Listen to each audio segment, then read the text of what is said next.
உள்ள தூய்மை. உங்கள் உள்ளத்திலே புதிதான ஆவி உள்ளவர்களாகி மெய்யான நீதியிலும் பரிசுத்தத்திலும் தேவனுடைய சாயலாக சிருஷ்டிக்கப்பட்ட புதிய மனுஷனை தரித்துக் கொள்ளுங்கள். எபேசியர் 4:23-24. உடையின் தூய்மை குறித்து பள்ளிக்கூடத்தில் அறிவுரை கூறுவர். உடல் சுகம் பற்றி ஆஸ்பத்திரியில் ஆலோசனை சொல்லுவர்.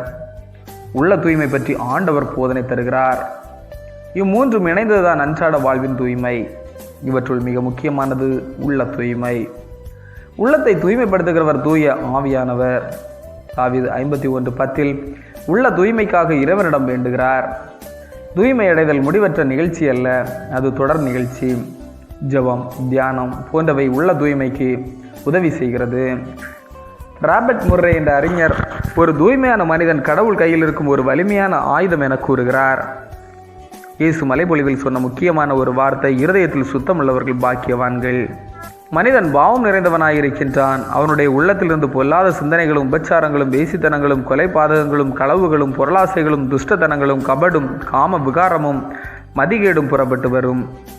பொல்லாங்கனவைகளாகிய இவைகளெல்லாம் உள்ளத்திலிருந்து புறப்பட்டு மனுஷனை தீட்டுப்படுத்தும் என்று மார்க் 7:20-23 குறிப்பிடப்பட்டுள்ளது. எனவே உள்ள தூய்மை உலகில் இருக்கும்போதே நடைபெற வேண்டிய ஒன்றாகும். இருதயத்தை சுத்தம் பண்ணுகிறவர் ஆண்டவரே. உள்ள தூய்மையின் மூலம் புதிய ஆவியுடைய புதிய மனுஷனை தரித்து வாழ்வோம். ஆமீன். இந்த நாள் உங்களுக்கு இனிய நாளாக மலரட்டும்.